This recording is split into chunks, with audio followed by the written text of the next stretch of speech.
વિદ્યાર્થી મિત્રો, આપણે જો કે ગામડાની અંદર રહેતા લોકો છે, નાની મોટી દુકાન ચલાવી, પોતાના ખેતરમાં કામ કરી, પશુપાલન કરી, ખેત મજૂરી કરી, ઔદ્યોગિક વસાહતોની અંદર મજૂરી કરી અને પોતાનો જીવન નિર્વાહ ચલાવતા હોય છે.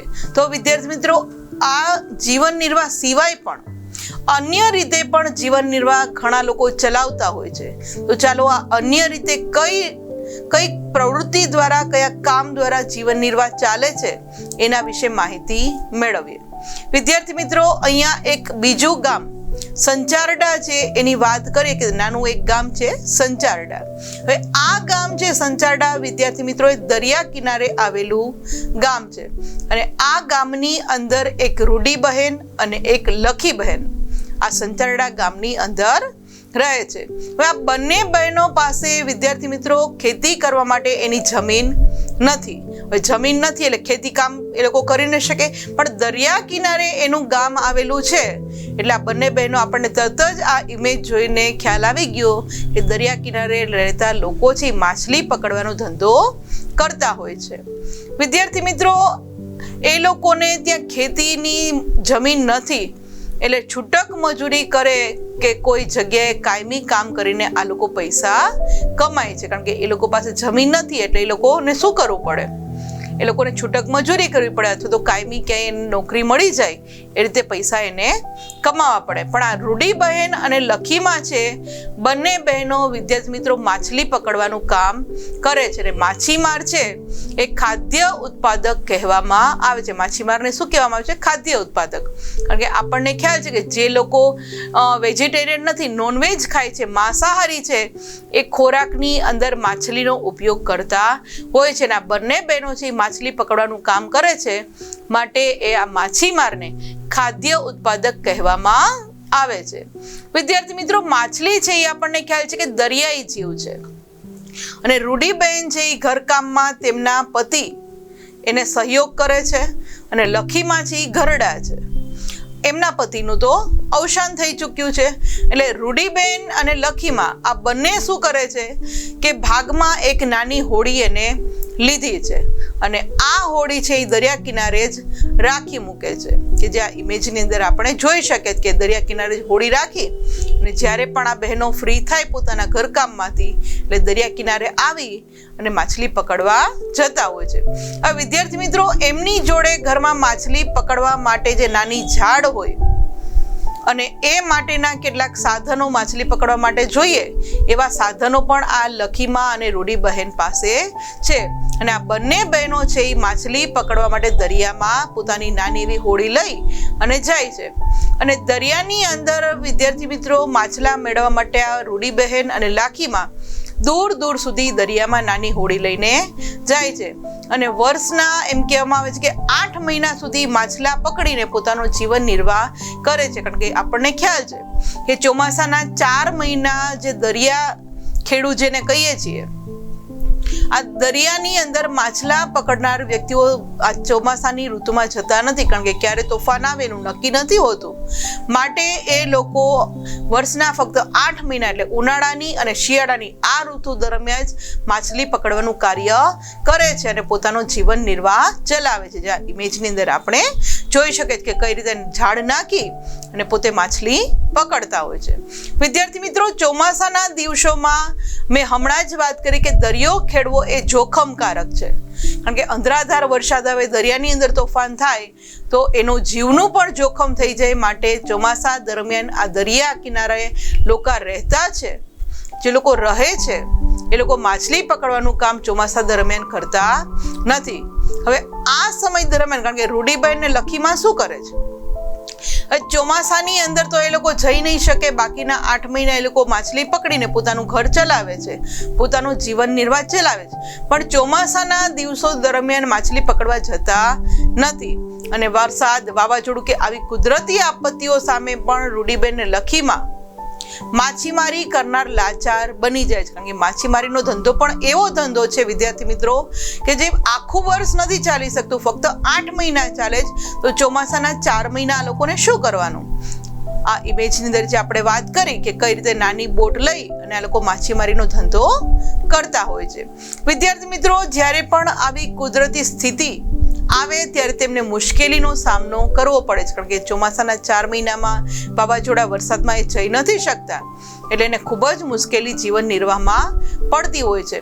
અને વિદ્યાર્થી મિત્રો, જ્યારે તે માછલી પકડી શકતા નથી ત્યારે તેમની જોડે આવકનું બીજું કોઈ સાધન પણ રહેતું નથી, કારણ કે 8 મહિના આ કામ કર્યું તો બાકીના 4 મહિના શું કરવું આવક મેળવવા માટે. એટલે આવક માટે એની પાસે હવે કોઈ બીજું સાધન નથી રહેતું. આગળ વાત કરીએ વિદ્યાર્થી મિત્રો, આવા સમયે કામ મેળવવા માટે ખૂબ મુશ્કેલી પડે છે, કારણ કે એક તો ચોમાસું, અને આ સમય દરમિયાન તો ઔદ્યોગિક વસાહતોમાં ઓછી કામગીરી હોય છે, એટલે આ સમયે ખૂબ જ મુશ્કેલી કામ મેળવવામાં થાય છે. જેના કારણે આ ચોમાસાના સમયગાળામાં પોતાનો જીવન નિર્વાહ ચલાવવા માટે આ લોકો શું કરે તો કે પૈસાના ઉછીના લેવા પડે છે. ઉછીના પૈસા લઈને પોતાનો જીવન નિર્વાહ ચલાવતા હોય છે. વિદ્યાર્થી મિત્રો, ઉછીના પૈસા તેઓ ત્યારે જ પરત કરી શકે છે કે જ્યારે તે માછલી પકડીને વેચી શકે, કારણ કે ફરીથી એ સિઝન જતી રહે અને ફરી એ માછલી પકડવાનું કામ શરૂ થાય ત્યારે એ લોકો પૈસા જે ઉછીના લીધા છે એ એને પરત કરી શકે. અને તેમને માછલી પકડવામાં પણ વિદ્યાર્થી મિત્રો ઘણી મુશ્કેલીઓનો સામનો કરવો પડતો હોય છે. આસાનીથી કોઈ માછલી પકડાઈ જતી નથી હોતી. આ માટે પણ એને ઘણી બધી એમ કહેવામાં આવે છે કે મહેનત કરવી પડતી હોય છે, મુશ્કેલીનો સામનો કરવો પડે છે. વિદ્યાર્થી મિત્રો, આજે આપણને ખ્યાલ છે કે જે આપણે ઔદ્યોગિક વસાહતો છે અને બીજા બધા ઉદ્યોગોને કારણે પ્રદૂષણ છે એ ખૂબ જ વધતું જોવા મળે છે. અને દરિયાની અંદર પણ વિદ્યાર્થી મિત્રો આજે પ્રદૂષણ વધવા લાગ્યું છે, કારણ કે લોકો પર્યટકો ત્યાં જાય છે. આ ઉપરાંત દરિયાઈ જળમાર્ગે કેટલાય લોકો પરિવહન કરતા હોય છે અને આના કારણે પ્રદૂષણ છે વધુ થવા લાગ્યું છે દિવસે ને દિવસે. તો જેને કારણે માછલી પકડવા તેમણે દરિયામાં ખૂબ દૂર દૂર સુધી જવું પડે છે, કારણ કે દરિયાકાંઠાની જે નજીકની જે માછલીની વસાહતો હતી એ કાં તો મૃત્યુ પામી ચૂકી છે અથવા તો પોતે પોતાનું સ્થાન ફેરવી નાખ્યું છે. એટલે આ લોકોને દરિયા ખેડૂને શું કરવું પડે છે કે માછલી પકડવા માટે દરિયામાં ખૂબ દૂર દૂર જવું પડે છે, કે જ્યાં ઇમેજની અંદર આપણે જોઈ શકીએ કે માછલી પકડે છે પણ એને છેક દૂર સુધીની વસાહતોમાં એને જવું પડતું હોય છે. વિદ્યાર્થી મિત્રો, દરિયાની અંદર આપણને ખ્યાલ છે કે પ્લાસ્ટિક અને ઉદ્યોગોનું જે પાણી છે, આ ઉપરાંત નદી અને ગટર મારફતે આ ગંદુ પાણી પણ દરિયાની અંદર વહેડાવી દેવામાં આવે છે, કે પ્લાસ્ટિકનો કચરો કેટલો બધી અંદર ઠાલવી દેવામાં આવે છે. ઉદ્યોગોનું જે રાસાયણિક કેમિકલ વાળું પાણી છે અંદર નાખી દેવામાં આવે છે.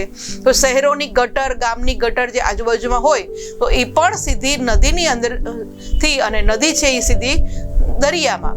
આ રીતે નદી ગટર બંને છે દરિયાની અંદર આ પ્રદૂષણયુક્ત પાણી છે અંદર જતું હોય છે. અને આ રીતે દરિયાનું પાણી હવે ખૂબ જ પ્રદૂષણ વાળું થઈ ચૂક્યું છે. એટલે કે ધીમે ધીમે આવા બધા કારણોને લીધે પ્રદૂષણ હવે વધતું જોવા મળે છે, કે જ્યાં ઇમેજની અંદર આપણે જોઈ શકીએ કે કઈ રીતે આ પ્રદૂષણમાં ધીમે ધીમે વધારો થતો જાય છે. વિદ્યાર્થી મિત્રો, આ પ્રદૂષણને લીધે અહીં માછલીઓ પણ હવે ઓછી થતી જાય છે. અને માછલીઓ ઓછી થાય એટલે માછલી પકડનાર જે દરિયા ખેડૂત જેને કહીએ છીએ એ લોકોને ધંધા રોજગાર હવે વ્યવસ્થિત ચાલશે નહીં.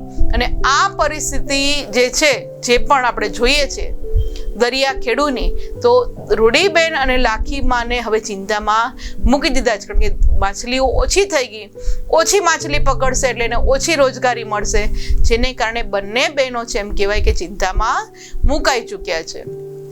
વિદ્યાર્થી મિત્રો, દરિયાની અંદર તોફાન આવે ત્યારે તે માછલી પકડવા નથી જઈ શકતા.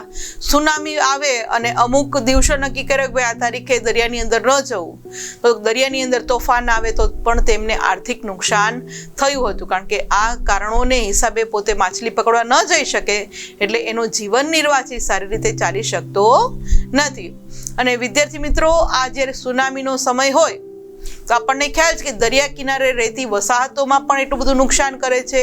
ત્યાં રહેલી હોડી, નાવ જે પણ હોય એને પણ ઘણું બધું નુકસાન થતું હોય છે. અને આ વખતે તો લાંબા સમય સુધી આ બંને બહેનો છે એ વિદ્યાર્થી મિત્રો આ સુનામીને હિસાબે માછલી પકડવા જઈ શક્યા નહોતા, અને જેના કારણે સરકારે એની હોડીને નુકસાન થયું. આપણને ખ્યાલ છે કે આવી કોઈ પણ કુદરતી આફત આવે ત્યારે સરકાર દ્વારા આ દરિયા કિનારે વસતા લોકોને આર્થિક સહાય આપવામાં આવતી હોય છે. એટલે સરકારે શું કર્યું કે આ લાખી બહેનની હોડીને નુકસાન થયું એટલે સરકારે એમને નવી હોડી લાવવા માટે આર્થિક સહાય પણ કરી હતી, જે આ ઇમેજમાં આપણે જોઈ શકીએ છીએ કે ઘણું બધું નુકસાન થતું હોય છે. અને આ જ રીતે વિદ્યાર્થી મિત્રો, ગામડાના કેટલાય લોકો કે જે દૂધ, શાકભાજી, અન્ય સામગ્રી ગામડામાંથી અને પાસેના શહેરમાં જઈ અને એનું વેચાણ કરે છે અને પોતે જીવન નિર્વાહ ચલાવે છે. કારણ કે ગામડાની અંદર ખેતમજૂરી નથી મળતી, એટલે કોઈ પશુપાલનનો ધંધો કરે છે, કોઈ શાકભાજી ઉગાડી અને એ પણ બાજુના શહેરમાં વેચી આવે છે, કે બીજી કોઈ સામગ્રી ગામડામાં તૈયાર કરી અને પોતે બાજુના શહેરમાં વેચાણ કરી અને પોતાનું જીવન નિર્વાહ ગામડાની અંદર કરતા હોય છે, કે જે આ ઇમેજની અંદર આપણે જોઈ શકીએ છીએ.